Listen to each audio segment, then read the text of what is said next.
The cake is baked and completely cooled. So now it's time to get on the board, filled, and ready for frosting.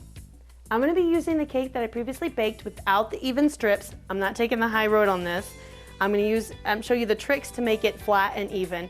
And I'm also using a chocolate cake, which is harder to frost than a yellow cake because of the crumbs. So I'm going to show you all of how to deal with that. So what I'm going to do is take it out of the pan. I'm going to use parchment paper, place it right over it. I'm going to use the back of a cookie sheet to flip the cake.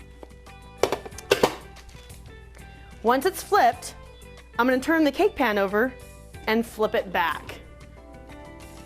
A little tricky? There we go. The reason I did this is so I can cut the top of the cake, because what I want to do, that will be the bottom of the cake on the board.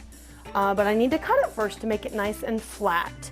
And you could cut it in the pan, but I prefer not to. So what I'm going to do is just gently take my serrated knife. It's nice and long, so it's even cut across it.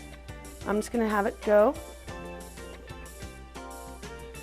So what I'm doing is cutting the cake zigzag, holding my knife nice and flat, perpendicular to me and parallel to the counter. So then you'll find that you have a nice big hump off the cake. And the cake's a lot flatter. You can see that. Now what we're going to want to do is take the cake board, center the cake, kind of makes it easy, and then flip it. Yay, and we got the bottom side up, nice and flat and square for great frosting. I'm just going to peel off the parchment and see how nice, there's hardly any crumbs. Now the cake is ready for its filling, but first we have to cut it. Now you can use a cake cutter that's designed to keep it even as you cut it, but I'm going to show you how to use a knife. I use a professional turntable. You, however, can use any type of Lazy Susan. In fact, like this one, and I use this one for the bigger cakes that I have that I need to spin. I find it's very nice. So how I'm going to cut this cake with this knife is I'm going to find the center on one of the corners of where I want to cut it, and I gently zigzag back and forth, cut it. Now I'm going to hold my arm in one spot and just cut as I turn the table. Just kind of a gentle zigzag.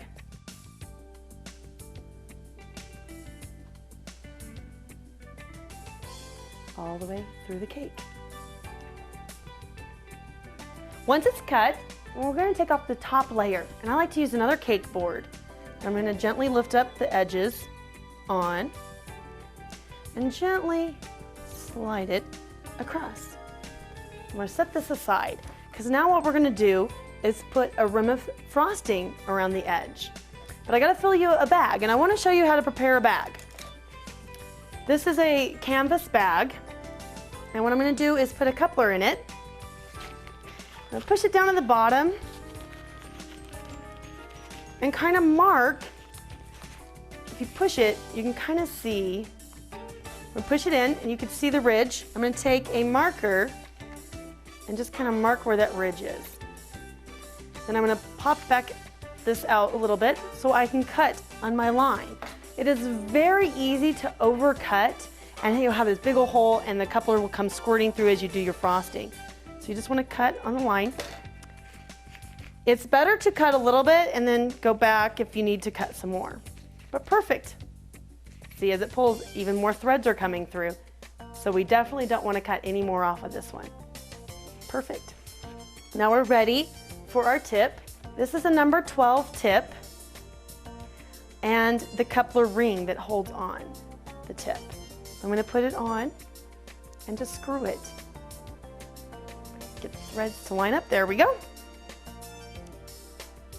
Our bag's ready for frosting. I'm going to fold down the bag and hold my other hand so it makes a nice little pocket. I'm going to fill it with the frosting that we are going to use to ice the cake. I've already made some up, but don't worry, I'm gonna show you how to make it and make a nice smooth frosting for you to ice your cake on. But right now, I'm just gonna show you how to fill the cake.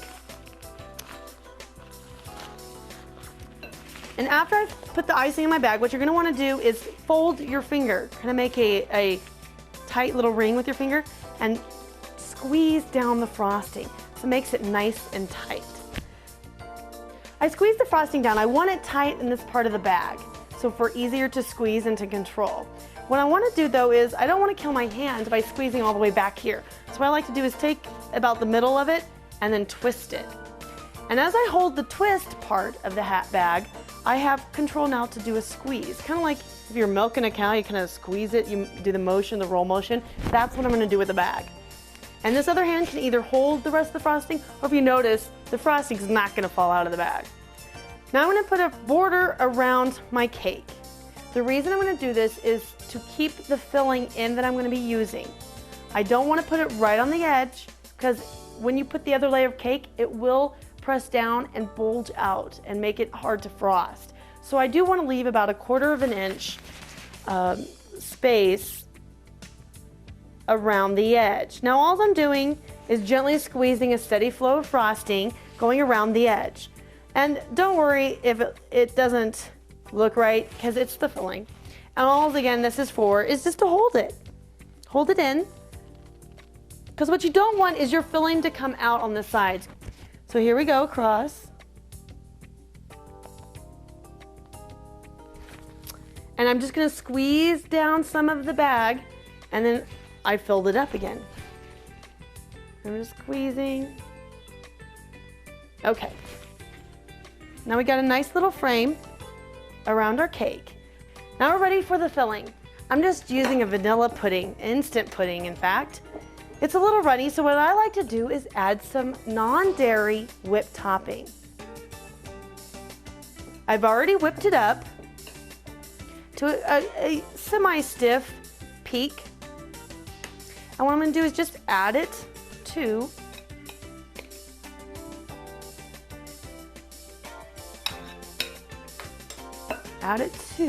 my filling.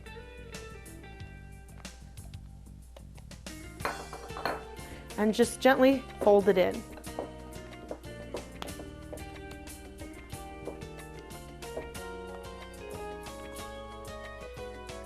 Now that I've stirred the whipped topping in, I'm ready to put it in my cake.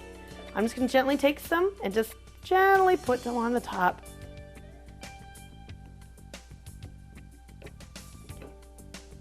Put a little more. You don't want to do too much because again, it will come out the edge. How you'll know is to use a spatula. I'm using an offset spatula that gives me nice to get in there so I don't get my knuckles into the frosting. Gently put the filling in. Just kind of spread it all over. And then I'll know if I need to add some more or not. It's a little thin right in here, so I want to add just a little bit more. That's okay. We'll clean up wherever we make a mess. Whenever there's mistakes, I'll show you how to handle them. It's easy enough to hide your mistakes with cake decorating.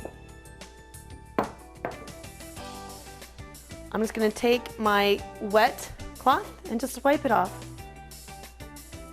There we go.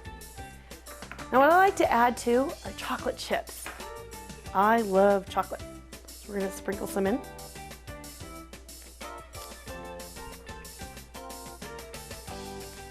All into the cake.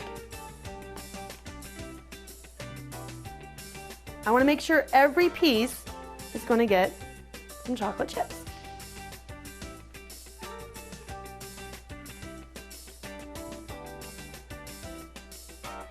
There we go. We're ready for the top to be put back on. So I'm going to bring over my top, gently line it up, slide it off just slightly, line it to the edge, and gently pull it out. There we go.